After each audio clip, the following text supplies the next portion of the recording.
Hello, quilting friends, and happy Feature Friday, everybody.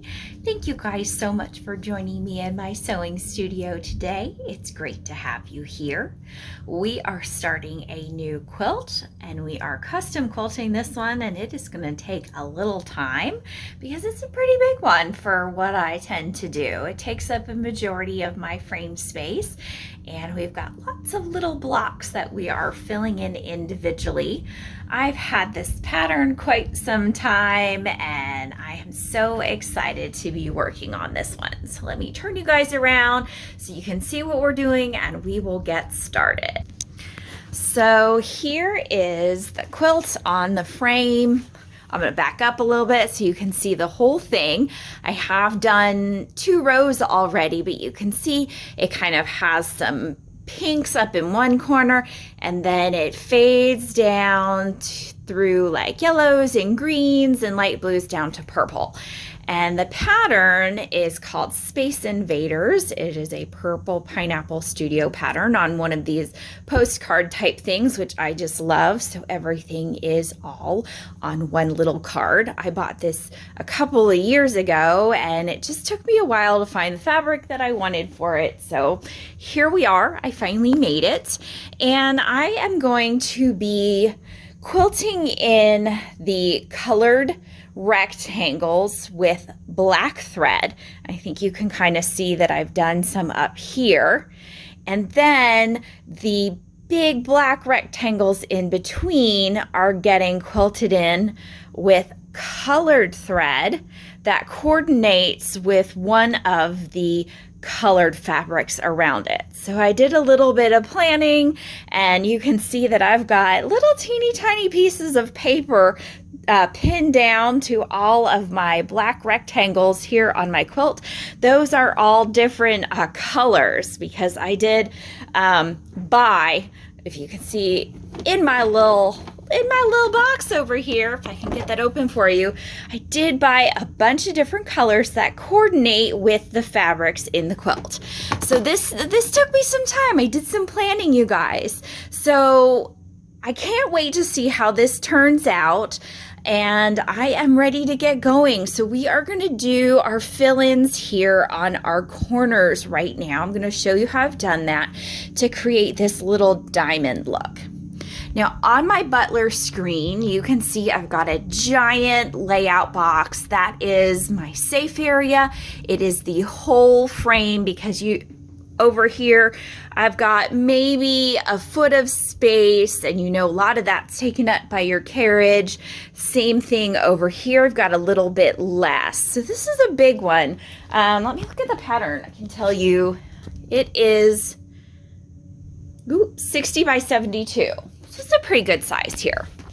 So that's why this is so big. It's my whole frame. We are going to do our layout, and I'm going to do this one in the middle because it's this bright happy pink color. And I'm going to start with this rectangle up here, and I am in layout, and I am going to add another layout. So I'm going to hit my plus sign over here on the right hand side, and it wants me to set the points of my pattern box. I'm going to start with this rectangle up here, and I'm going to do my 4 corners. So I'm going to start at my top left corner and touch my plus sign, my bottom left corner of my rectangle and touch my plus sign, my bottom right corner of my rectangle and touch my plus sign, and go up to my top right corner, and I will hit my check mark. And that's a little wobbly looking. It probably is a little wobbly looking here on the quilt top because things stretch and move as all of it gets put together. That's fine. And I'm going to add my pattern now. So I'll pop up to my patterns, and I've got specific patterns that I've used on this. So I actually put them in a tag just for this quilt. So I'm going to scroll through my tag. Scroll through my tags. Y'all know this is so sensitive over here, and my fingers are warm today. So the name of the quilt pattern is Space Invaders. So I named my pattern tagged Space Invaders, and here are the two patterns that I'm using. So what I'm using in these little rectangles is this diamond pattern. So I'll highlight my diamond pattern and hit my check mark on the right, and my diamond pattern gets loaded onto the screen. It's definitely bigger than my little rectangle, but you notice it's a very square pattern, so we've got to make it fit in our rectangle. I'm going to go, now that I'm in edit, because we've loaded a pattern, I'll go over to my scale feature, and I'm going to be using my morph feature to make this fit in my little bit of a wonky rectangle. And when I do that, it's going to stretch it out to give it the right look to fit in my little rectangles. But I wanted it to look stretched out because in my quilt pattern, I've got these kind of stretched out little star shapes, and I think they mimic each other well without looking exactly the same. So I wanted it to have that look, and I think this worked out really well. So now that it's kind of stretched out into my rectangle, I'm ready to go. I can hit my home button, make sure that my needle's engaged for stitching out, and I can hit my green button to start, or my green skittle, and I'm ready to get going. Now I can hit my green check mark and we'll go through our series of steps. And I'm going a little bit off book than how I usually do, because with this quilt, I'm leaving my tails long here. So I've just done my first stitch, so I will pull up my bobbin thread as instructed by our prompt. So I'm going to get my tails nice and long here.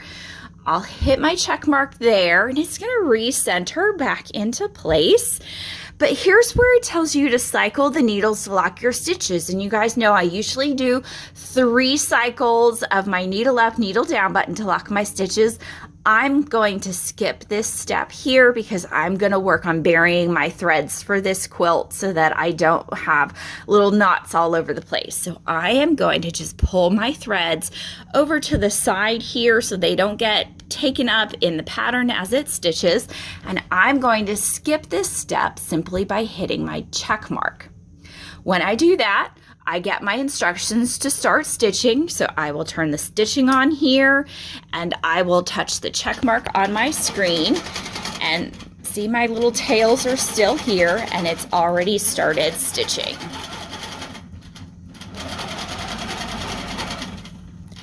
Quick and easy makes that little stretched out diamond perfect. I'm going to turn my long arm off per my instructions. And it wants me to cycle my needle to lock my stitches. Again, I'm just going to skip that step because I want my tails nice and long. So I'm going to hit my check mark here.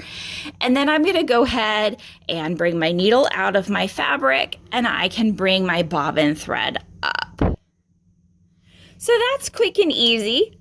Not a problem. It goes pretty fast when you do this, and that's great because obviously on this quilt top we have a lot of little squares or little rectangles to fill in.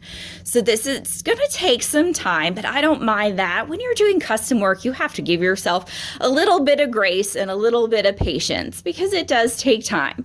I tend to kind of do one whole row and then give myself a break, and then I advance my quilt and do the next row. So give yourself some time when you're custom quilting. Don't rush yourself because that's when mistakes happen.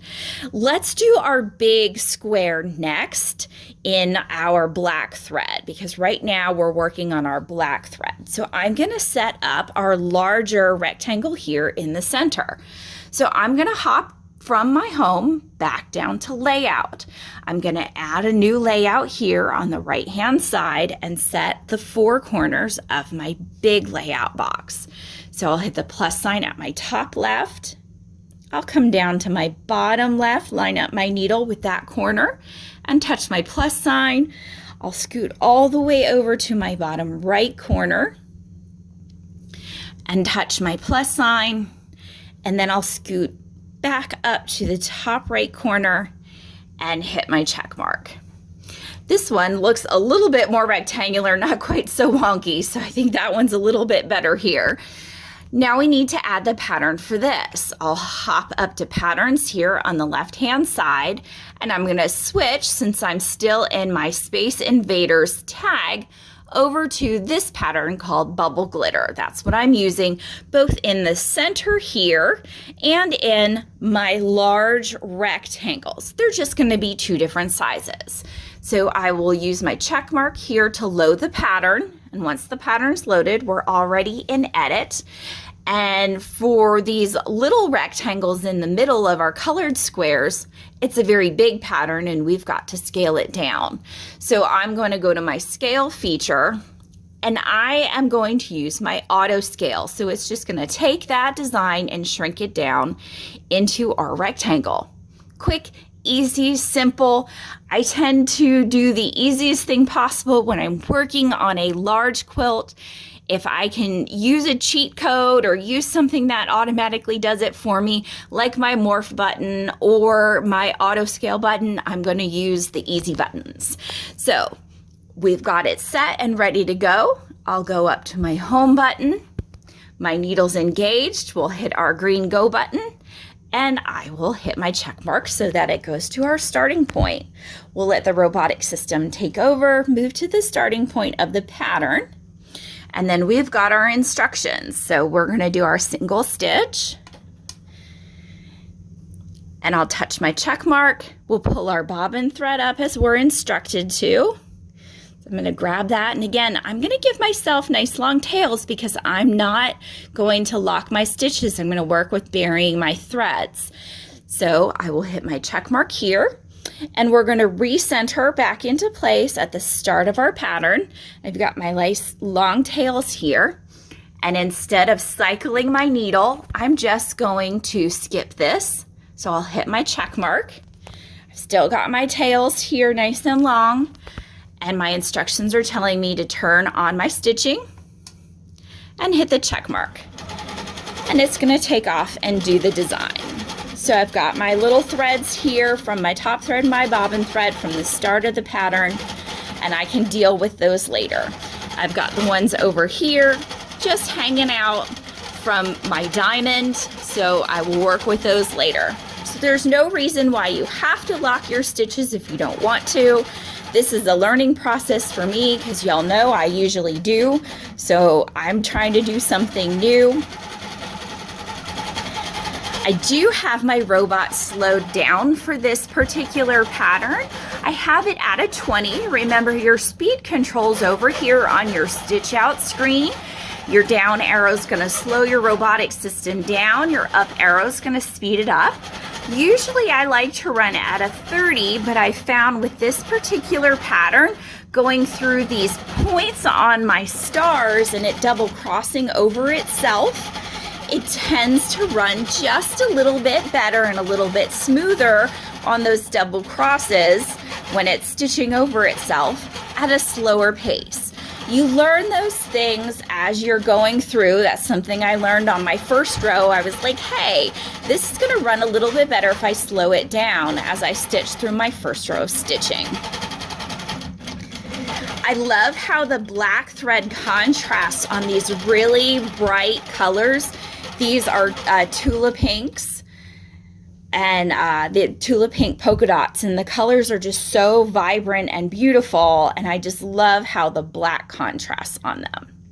So we're going to turn our long arm off, hit our check mark, and we are not going to cycle our needle, and we are done. All right, so we have got one little rectangle and one center square done. So I am going to keep quilting and get all of our little rectangles and all of our center squares on this whole row done. And then maybe next week we'll be back and we will do our large squares. Thank you guys so much for joining me. I appreciate y'all being here for my quilting journey, and we'll see you guys real soon.